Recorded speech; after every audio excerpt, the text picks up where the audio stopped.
Almas Sakibiru, mahasiswa asal Solo yang menjadi penggugat syarat batas usia Capres dan Cawapres 40 tahun dan menambahkan syarat pengalaman sebagai kepala daerah, membantah mengajukan gugatan ke MK untuk memuluskan langkah Gibran Raka Buming Raka di Pilpres.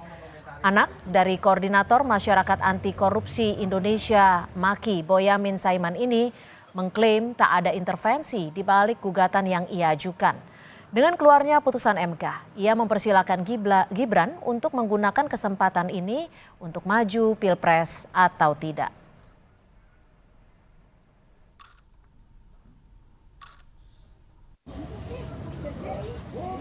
Komentar seperti itu saya boleh menanggapi, ini nggak ada kaitannya dengan Mas Gibran atau apapun. Ini murni dari niat saya sendiri, nggak ada intervensi pihak manapun, dan ya ini berjalan dengan apa adanya, nggak ada intervensi.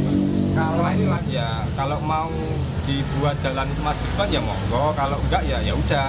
Kalau langkah selanjutnya saya yang pasti ini saya udah selesai, udah gugatan, saya nggak mau ngotak-ngatik lagi.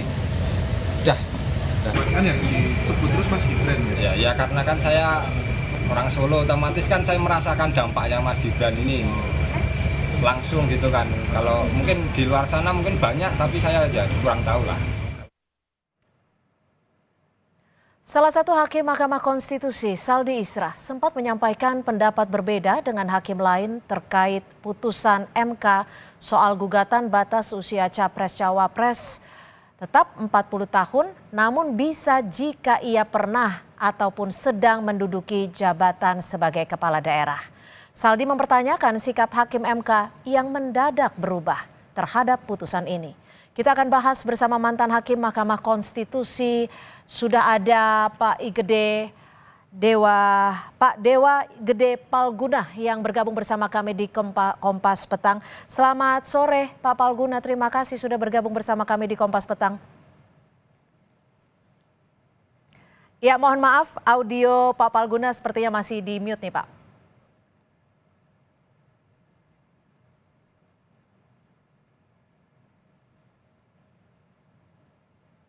Ya, selamat sore Pak Palguna, terima kasih bergabung bersama kami. Pak Palguna, menanggapi terkait putusan MK kemarin, menurut Anda adakah yang bisa dikritisi terkait putusan tersebut? Iya jelas lah. Jadi buat saya, ini langsung nih. Silakan Halo. Pak Palguna. Ya, begini. Yang jadi persoalan saya itu gini ya. Satu, ya kita seperti kena prank kan oleh putusan MK itu yang pertama itu. Dan menurut saya putusan yang diucapkan pertama, dalam arti 3 putusan pertama sebelum break, itulah putusan yang benar. Karena dari dulu sampai sekarang, saya itu berpandangan bahwa soal usia pejabat publik, entah itu kepala daerah, itu presiden, wakil presiden, anggota DPR, DPRD, DPD, itu adalah sepenuhnya merupakan legal policy dari pembentuk undang-undang. Artinya itu adalah wilayah kebijakan dari pembentuk undang-undang yang tidak boleh dimasuki oleh Mahkamah Konstitusi, kecuali kalau konstitusi menegaskan hal itu. Nah ini masalahnya, konstitusi tidak ada menegaskan hal itu. Oleh karena itu maka sebenarnya saya berpandangan dari awal itu Mahkamah Konstitusi sudah bisa memutuskan bahwa jika permohonannya adalah soal umur itu, maka itu adalah masalah legal policy dan Mahkamah Konstitusi seharusnya tidak masuk ke sana. Artinya saya mau mengatakan begini, bagaimana kita bisa mengatakan bahwa yang 40 tahun itu adalah tidak konstitusional misalnya, sementara yang lainnya 35 tahun, 30 tahun, 28 tahun, 25 tahun dan seterusnya itu konstitusional. Apa dasar argumentasinya? Tentu saja argumentasi secara konstitusional ya. Itu tidak ada. Maka itu adalah sepenuhnya memang wilayah pembentuk undang-undang. Apalagi apabila diingat, ya, dan itu sudah diuraikan dalam pertimbangan hukum putusan Mahkamah Konstitusi yang sebelum break yang pertama itu. Apalagi ketika diingat sejarah lahirnya ketentuan yang berkenaan dengan syarat presiden dan wakil presiden itu di Panitia Ad Hoc 1 Badan Pekerja MPR yang kebetulan saya juga adalah menjadi bagian di dalamnya. Dan di situ memang ditegas bagian terakhirnya kemudian perdebatan itu menyatakan sudahlah serahkan itu kepada pembentuk undang-undang. Jadi dari situ makanya saya mengatakan putusan Mahkamah Konstitusi yang pertama diucapkan sebelum break itu kemarin itulah putusan yang benar. Harusnya Mahkamah Konstitusi tidak masuk ke dalam wilayah legal policy dari pembentuk undang-undang. Jadi Itu menurut dulu. Anda sendiri dua keputusan yang terakhir itu adalah keputusan yang tidak benar seperti itu? Ya, artinya gini, seperti halnya yang disampaikan oleh Hakim Konstitusi Saldi Isra ya. Gini, pertanyaannya kemudian, bolehkah Mahkamah Konstitusi mengubah pendiriannya? Boleh. Tetapi yang menjadi persoalan bukan soal boleh tidak itu. Adakah argumentasi konstitusional yang kuat sehingga Mahkamah Konstitusi harus mengubah pendiriannya dari sebelumnya A menjadi B? Ini kan berbalik 180 derajat. Dan itu dalam hitungan hari, kata dissenting opinion yang diucapkan oleh Hakim Konstitusi Saldi Isra. Nah, dalam beberapa hari itu, adakah perubahan yang mendasar?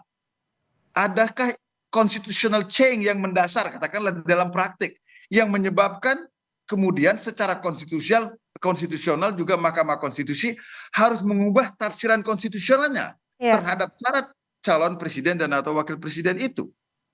Itu tidak dijelaskan dalam pertimbangan hukum putusan. Dan itu yang membuat saya kecewa karena disitulah bagian dari mahkota putusan Mahkamah Konstitusi yang seharusnya tegas disebutkan oleh Mahkamah Konstitusi, sebab itu adalah ratio decidendi yang menunjukkan salah satu unsur penting dari judicial accountability yang harus dipenuhi oleh Mahkamah gitu. Ya, Pak Palguna, kalau menurut Anda berdasarkan pengalaman Anda, biasanya apa sih yang menyebabkan ada perubahan tersebut, apalagi dalam rentan waktu yang sangat singkat?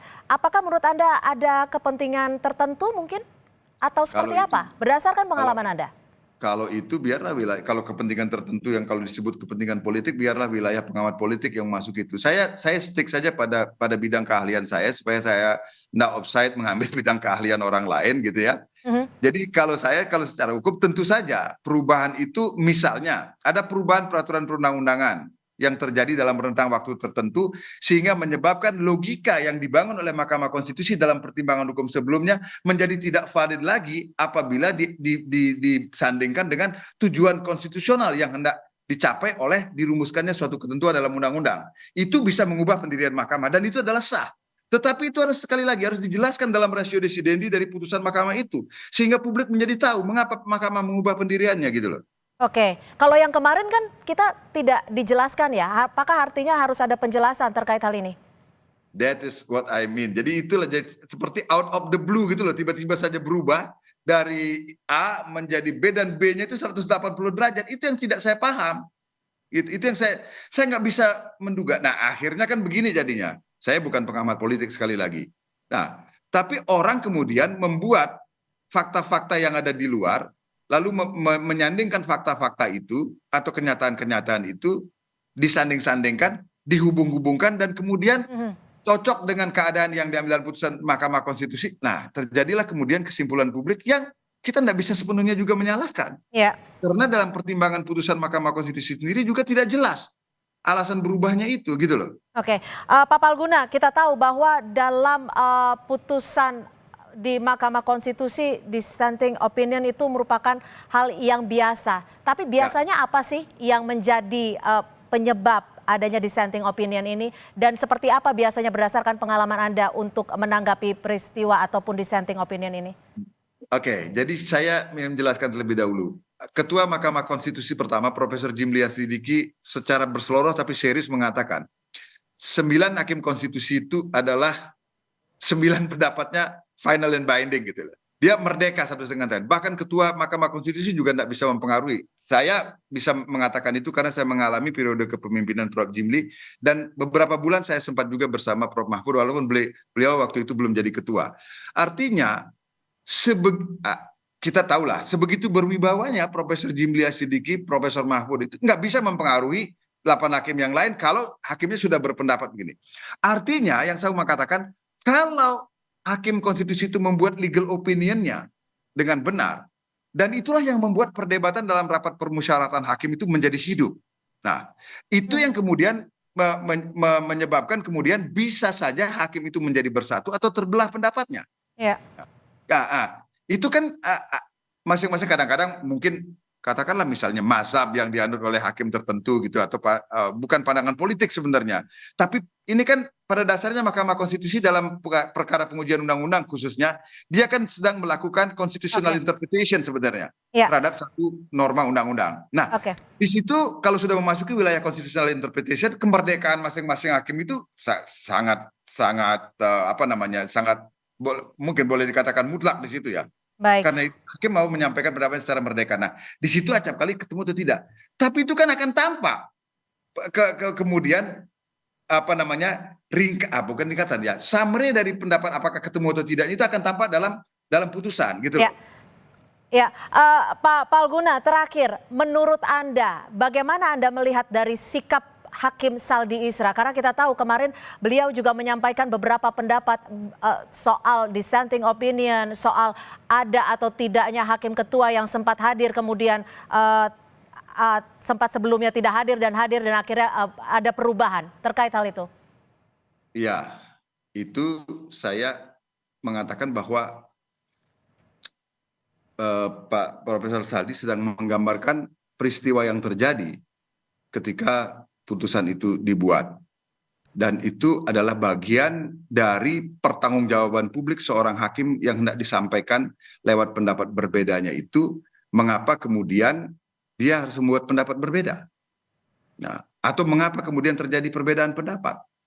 Nah, saya kira kalau itu ya itu boleh dikatakan semacam pemberitahuan dalam tanda petik kepada publik tentang background dari sikap yang diambilnya gitu kan. Baik, dan seharusnya seperti Anda sampaikan tadi bahwa adanya perubahan dalam waktu singkat sejatinya juga seharusnya disampaikan kepada publik. Terima kasih Pak Idewa Gede Palguna, mantan Hakim Mahkamah Konstitusi sudah bergabung bersama kami di Kompas Petang. Selamat sore.